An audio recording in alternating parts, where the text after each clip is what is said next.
একটা মন্দিরে পুজো দিতে গিয়ে আচমকাই বদলে যেতে চলেছে ছুটি, বিপাশা আর হিরণ্ময়ের জীবন। এতদিন যাকে সবাই পরী বলে বিশ্বাস করে এসেছে, আর পরিচয় নিয়েই এবার উঠতে চলেছে সবচেয়ে বড় প্রশ্ন। আর সবচেয়ে অবাক করা বিষয় হলো, যে মা নিজের মেয়েকে হারিয়ে স্মৃতিশক্তি হারিয়ে ফেলেছিল, সেই মাই কি শেষ পর্যন্ত নিজের রক্তের টানে চিনে ফেলতে তার আসল সন্তানকে? অন্যদিকে যে ঝুমকি এতদিন পরীর পরিচয় নিয়ে সকলকে ভুল বুঝিয়ে এসেছে, এবার কি তার সাজানো মুখোশ সবার সামনে খুলে যাবে?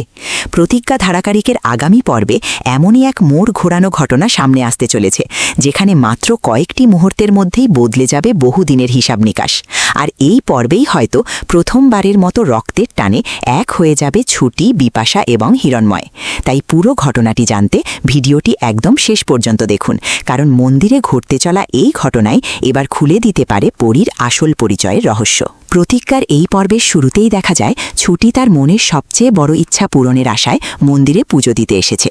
তার একটাই কামনা, তার পরীর মা যেন ফিরে আসে। এতদিন ধরে নিজের মাকে খুঁজে বেড়ানো ছুটির মনে একটাই বিশ্বাস, কোনো একদিন তার মা ঠিক তার কাছে ফিরে আসবে। সেই বিশ্বাস নিয়েই সে ঠাকুরের সামনে পুজোর আয়োজন করে। কিন্তু ছুটির এই প্রার্থনা যে কিছুতেই পূর্ণ হোক তা চায় না ঝুমকি, কারণ ছুটি যদি তার আসল মাকে ফিরে পায়, তাহলে ঝুমকির এতদিনের সাজানো পরিচয় মুহূর্তের মধ্যেই ভেঙে পড়তে পারে।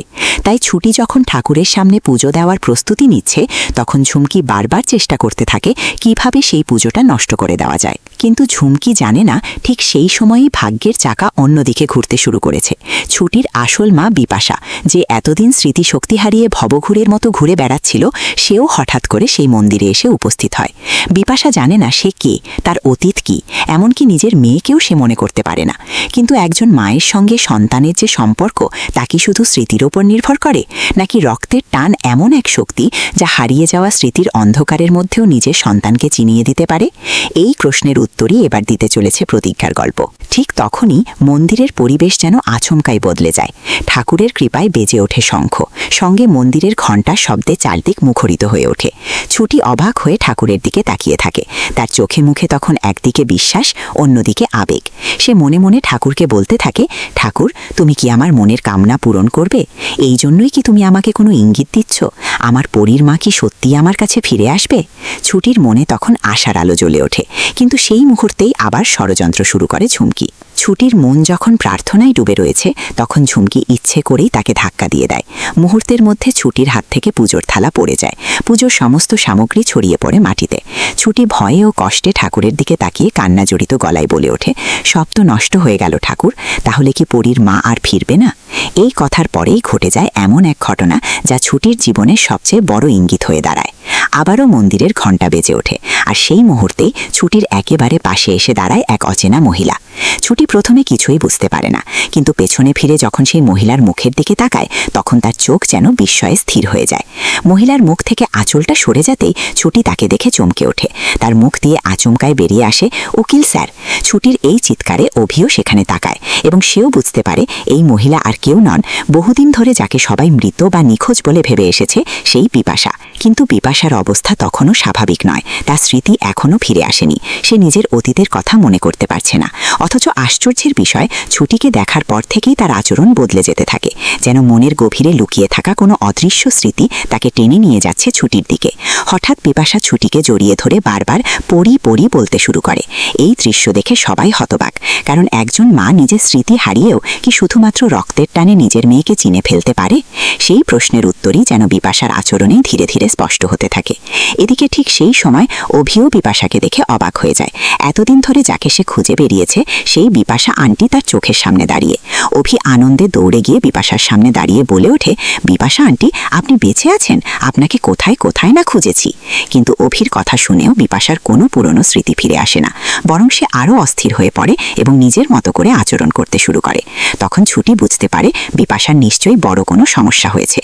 ছুটি অভিকে শান্ত করে বলে, উকিল স্যার, আমার মনে হয় বিপাশা আন্টি স্মৃতিশক্তি হারিয়ে ফেলেছেন।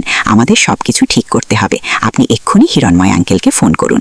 ছুটির কথা শুনে অভিও আর দেরি করে না। সে সঙ্গে সঙ্গে নিজের ফোন বের করে হিরণ্ময়কে ফোন করে। কিন্তু অন্যদিকে হিরণ্ময়ের মনে তখন অভির ওপর প্রচণ্ড অভিমান। অভির ফোন দেখেও প্রথমে সে ফোন রিসিভ করতে চায় না। বারবার ফোন আসতে থাকে, কিন্তু হিরণ্ময় ফোন কেটে দেয়। তবে অভি হাল ছাড়ে না, একের পর এক ফোন করতে থাকে। শেষ পর্যন্ত বিরক্ত হয়ে হিরণ্ময় ফোন রিসিভ করে ধরে রাগী গলায় বলে ওঠে, কি জন্য ফোন দিয়েছো?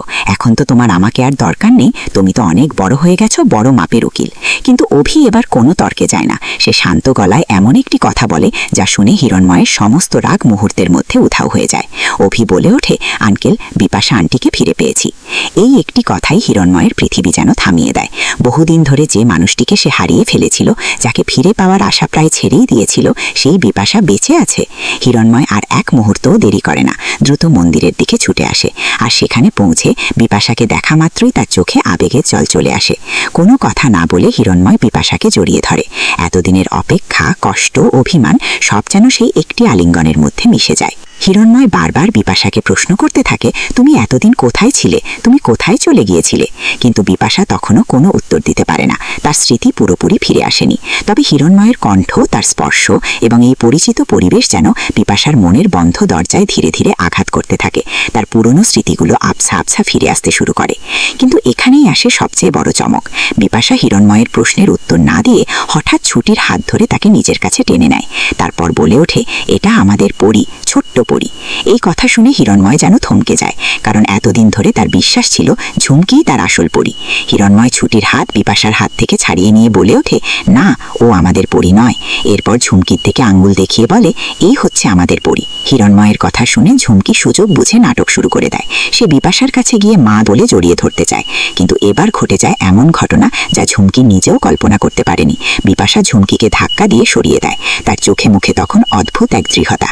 সে বলে ওঠে, না, ও আমার পরী হতেই পারে না, ও আমার পরী নয়, এই আমার পরী। আমি জানি, আমি কি আমার মেয়েকে চিনব না? আমার মেয়ে হচ্ছে এটাই। এই বলে বিপাশা বারবার ছুটিকে নিজের কাছে টেনে নিতে চায়। আর এই দৃশ্য দেখে উপস্থিত সবাই যেন বাকরুদ্ধ হয়ে যায়। এতদিনের মিথ্যা পরিচয়, এতদিনের সন্দেহ এবং এতদিনের ষড়যন্ত্র সবকিছু সামনে এবার দাঁড়িয়ে গেছে একজন মা এবং তার সন্তানের রক্তের সম্পর্ক। বিপাশা স্মৃতিশক্তি হারিয়ে নিলেও তার মায়ের মন যেন ছুটিকে চিনে ফেলেছে।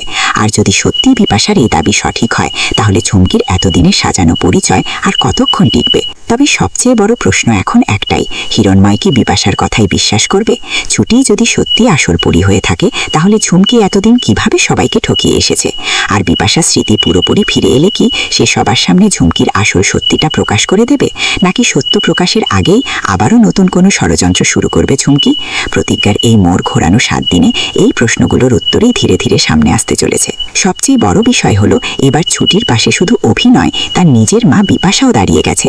আর মায়ের মুখে এটাই আমার মেয়ে, এই দাবি হয়তো ঝুমকির সাজানো পরিচয়ের শেষের শুরু। তাহলে কি এবার সত্যি সকলের সামনে খুলে যাবে ঝুমকির আসল মুখোশ? সবাই কি জানতে পারবে এতদিন যাকে পরী বলে বিশ্বাস করা হয়েছিল সে আসলে নকল পরী?